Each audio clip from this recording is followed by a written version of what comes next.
Bonjour, bienvenue dans Femmes et Pouvoir, l'émission qui met en lumière des femmes qui savent lier pouvoir et féminité, mais surtout l'émission des femmes qui osent changer le monde. Le mois de février est le mois de l'histoire des Noirs au Canada et aux États-Unis. C'est pourquoi chaque semaine, nous mettons à l'honneur une femme qui brille par son engagement au sein de la communauté noire. Notre invitée du jour s'appelle Sabine Montpierre. Elle est originaire de la Guadeloupe. C'est une femme de conviction et d'action qui milite pour la valorisation de la femme créole. Elle est très active pendant les événements du mois du créole à Montréal. Je vous invite à la découvrir en images.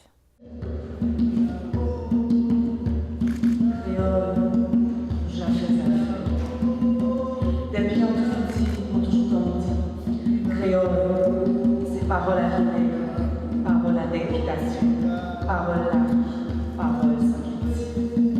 Mais ça ne pas de ça, à base de chaque tâche pirate. Créole, jamais fait. Oui, créole, jamais fait. Sabine Montpierre, bonjour et bienvenue sur le plateau de Femmes et Pouvoir. Et bonjour, merci infiniment pour cet accueil. Alors, vous êtes reconnue pour votre expertise dans l'accompagnement interculturel des femmes, notamment des femmes immigrantes et des familles immigrantes dans la société québécoise. Depuis 2018, vous êtes la première vice-présidente du Conseil interculturel de Montréal.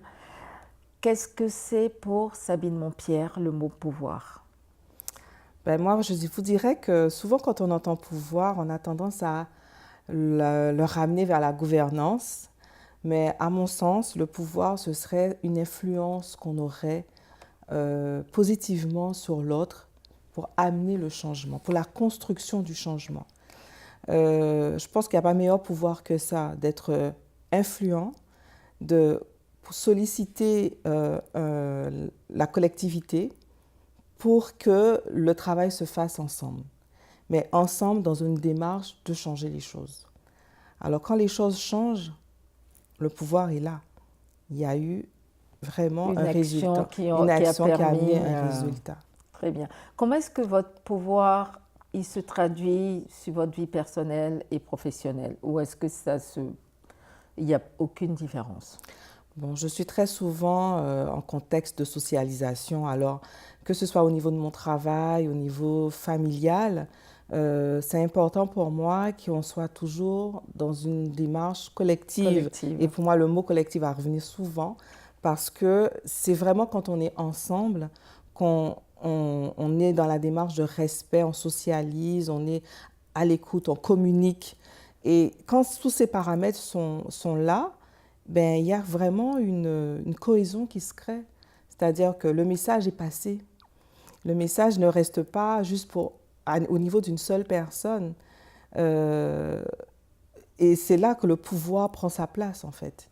Est-ce que vous diriez qu'il y a une différence dans l'exercice du pouvoir selon si on est un homme ou une femme?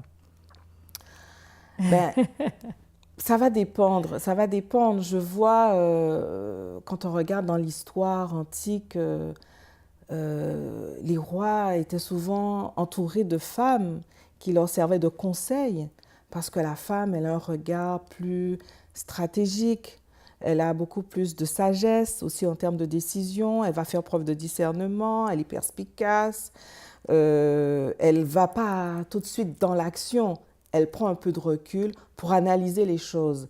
Alors, ça va dépendre du caractère de l'individu. Peut-être qu'il y a des femmes qui vont foncer tout de suite. Une fois on leur soumet une information, elles vont être dans la réaction. Mais je pense que ce soit un homme ou une femme, tout dépendra de la façon dont cette personne-là va s'approprier l'information et comment ensuite elle va agir pour apporter l'action nécessaire pour régler la chose. Avancer. Oui. En 2014, vous avez publié un recueil de poèmes que vous avez intitulé « Mélange et lionnage ». Lionnage, c'est le lien, c'est la collectivité, la solidarité, l'union. Et pour vous, c'était important parce que vous estimez que se connaître d'abord, c'est important pour permettre aux autres communautés de vous découvrir, surtout quand vous êtes dans une démarche d'immigration et que vous arrivez dans un pays qui est pas le nôtre, le vôtre, et que vous devez tout réapprendre. Définitivement. À partir du moment où on veut prendre une certaine place, on veut se faire accepter, il faut commencer par s'accepter soi-même et commencer à faire cette connaissance de soi.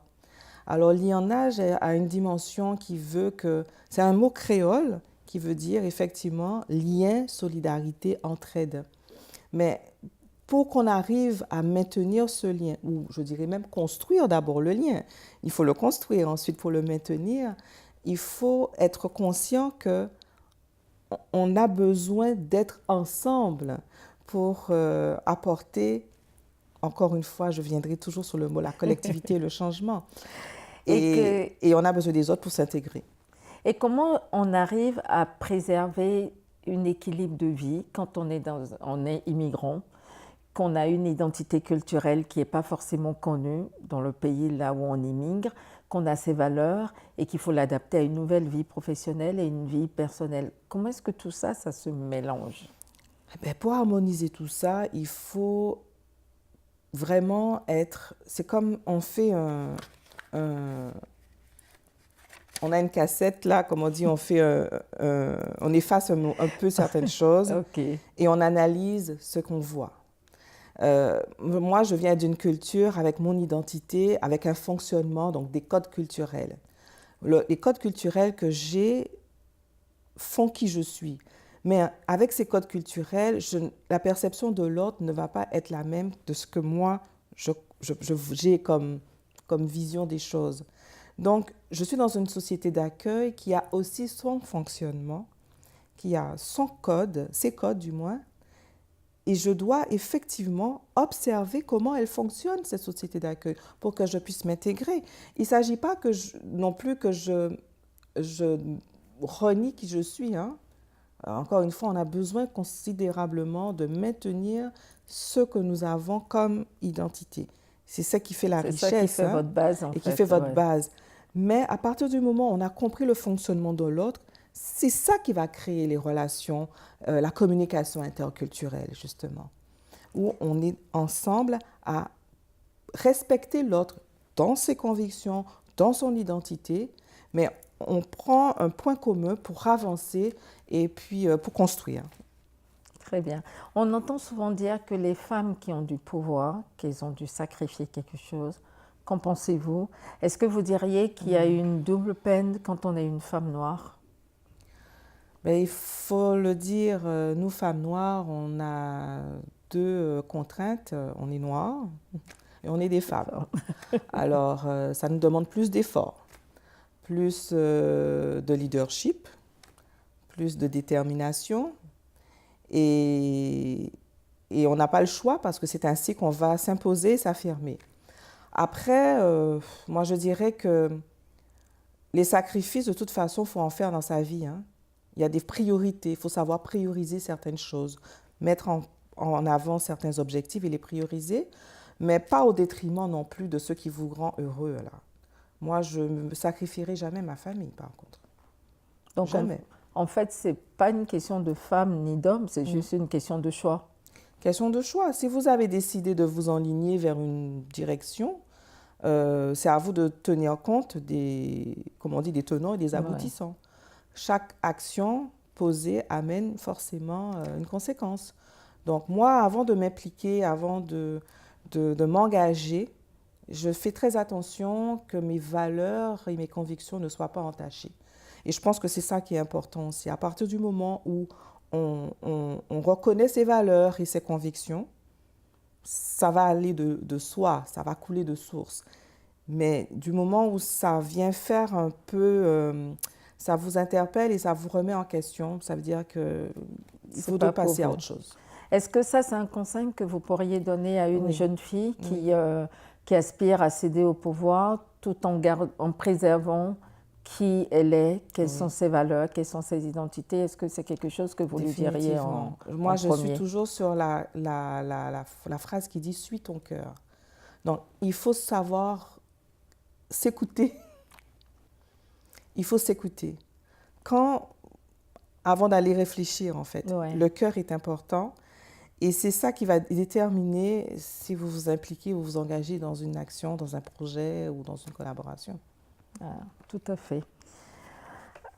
Si vous avez une suggestion, une proposition pour contribuer à ce que la diversité soit meilleure ou soit mieux représentée au sein de la société québécoise, ou la question de la parité, l'inclusion, je sais que ce sont des sujets qui vous tiennent à cœur, laquelle serait-elle? Il faut consulter. Il faut consulter. Les gens ont besoin de parler. Il faut créer des espaces d'échange, des espaces de dialogue pour mettre sur la table ce qui fonctionne, ce qui ne fonctionne pas et réfléchir ensemble. C'est que comme cela, on va pouvoir apporter des solutions. Impliquer, la participation citoyenne, c'est de plus en plus quelque chose maintenant qui prend de la place et qui est reconnu dans la prise de décision pour le bien-être et l'épanouissement de la société. Il faut faire ça parce que c'est ainsi qu'on va pouvoir faire avancer les débats et mettre au beau jour les choses au clair, en fait. De manière à ce que chacun puisse trouver sa place. Et trouver sa place, parce que là aussi, c'est quand on mettra le dialogue. Ce dialogue-là, il a pour but de faire quoi? D'entendre les opinions qui peuvent diverger. Hein? On peut être d'accord, pas d'accord. Et c'est correct, il faut justement ça. D'accord, ne pas être d'accord. Ouais. Mais justement, pour ça, il faut créer des dialogues. Et c'est là qu'on va comprendre pourquoi il n'est pas d'accord. On vient apporter les arguments, on vient expliquer les raisons. Et là, ça peut amener à d'autres réflexions. Très bien. On va continuer notre entretien dans quelques instants après une petite pause. Nous sommes de retour sur le plateau de Femmes et Pouvoir, l'émission qui met en lumière des femmes qui savent lier pouvoir et féminité. Sabine, quelle est la phrase, le proverbe qui illustre le plus votre engagement, vos propos, vos valeurs? Alors, il y a une phrase, je vais vous la lire parce que je ne la retiens jamais, mais c'est une phrase qui m'a toujours touchée. Elle vient d'un écrivain antillais, Patrick Chamoiseau, qui dit « Porter la liberté est la seule charge qui redresse bien le dos. » Et c'est vrai. Et c'est vrai. Ouais, Quand vous êtes libre, vous avez une estime de vous-même, vous êtes, en cohésion avec vous-même. Votre colonne vertébrale, elle est toujours bien droite. D'accord? On n'est pas courbé parce qu'on n'a rien à cacher, on n'est pas dans une situation où on se sent gêné parce qu'on est mal à l'aise avec soi-même. Non. Et je crois que c'est ça l'important, c'est que ça, c'est une forme de pouvoir. La liberté d'être toujours en cohésion avec soi-même. En effet. Si vous étiez un homme ou une femme d'État, lequel ou laquelle seriez-vous et pourquoi? Alors moi, je vais vous parler plus des dirigeants dans l'histoire antique parce que c'est ça qui me fascine. Et comme je suis toujours en quête de me rapprocher de mes racines, la reine de Saba reste pour moi une dynamique de femmes en gouvernance qui avait beaucoup de caractère, qui avait un esprit guerrier. Et je crois que... C'est vrai qu'on ne parle pas beaucoup d'elle, alors que c'est quand même une figure historique incroyable. C'est une figure historique et qui avait beaucoup d'assurance dans le regard, qui avait une vivacité d'esprit. Et je pense que ce sont autant de qualités que nous, femmes, on développe et qu'on a en nous et qu'on développe au fur et à mesure en atteignant la maturité et qu'on dévoile selon certaines situations et on réalise qu'on a ces atouts-là. Donc, c'est une femme, oui, que si je devais... une femme d'État, ça serait la reine de Saba. Très bien. Si vous avez un jour pour changer le monde, par quoi commenceriez-vous et pourquoi? Changer le monde...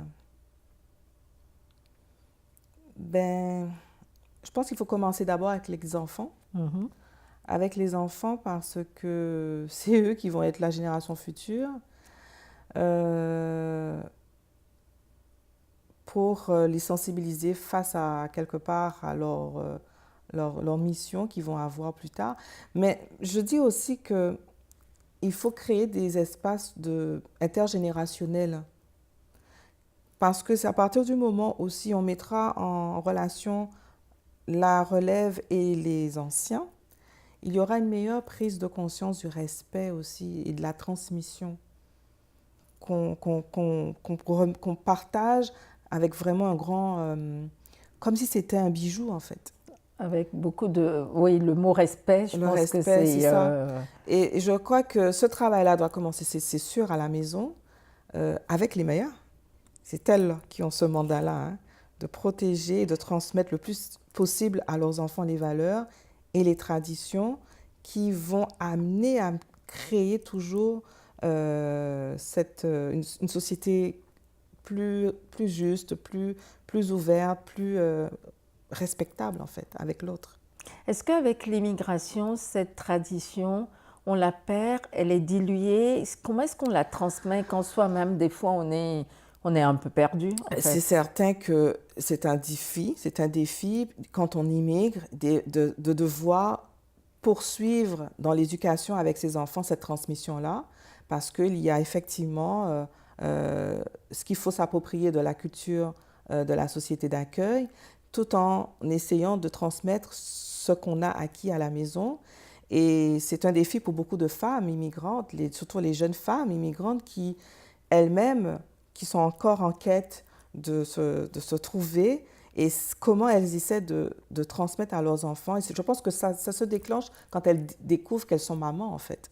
Parce que tout autant elles ne sont pas mères, il y a un travail de recherche, de quête identitaire, oui, mais quand on devient mère, on réalise que qu'est-ce que je laisse plus tard à mon enfant? Comment j'aimerais qu'il puisse reconnaître son identité et sa culture? Comment je fais ça? Et c'est là que ça demande, encore une fois, d'aller chercher, d'aller puiser au fond de soi cette force intérieure que nous avons toutes en tant que femmes et qui nous a amenés à donner la vie, à transmettre ce qui est nécessaire à la bonne... pour aider notre enfant aussi à se nourrir et dans son histoire, mais en même temps à se nourrir pour être quelqu'un qui soit aussi en cohésion avec lui-même. Quand on a des gens qui sont à l'aise avec eux-mêmes, là, il n'y a pas de problème. Non, ils n'ont rien à prouver aux autres. Ils savent qui ils sont. C'est vrai. Si vous étiez un animal, lequel seriez-vous et pourquoi? Oh là là. Ou alors, vous n'avez pas envie d'être un animal? Si. Moi, j'adore l'eau. Donc, comme je suis une fille des îles, c'est vrai que la mer, c'est mon lieu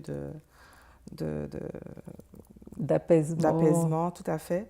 Alors, un dauphin, parce que le dauphin, c'est un animal qui est toujours dans l'émerveillement, mais qui a une profonde sincérité aussi de partage. C'est vraiment... on sent l'amour avec cet animal-là. Ouais. L'autre animal, ça aurait été un cheval, parce que je suis une personne très loyale. Et le cheval est un animal, effectivement, qui a beaucoup de prestance, mais qui est très loyal envers celui qui est son maître, en fait. En préparant cette rencontre, on vous a demandé de venir avec un objet, une photo, en tout cas quelque chose qui pour vous symbolise le pouvoir, symbolise la féminité ou symbolise les deux. Qu'est-ce que vous nous avez apporté et pourquoi? Alors, j'ai apporté cet objet qui a une très grande signification pour moi. En Guadeloupe, on l'appelle le concalambi. Il est super beau.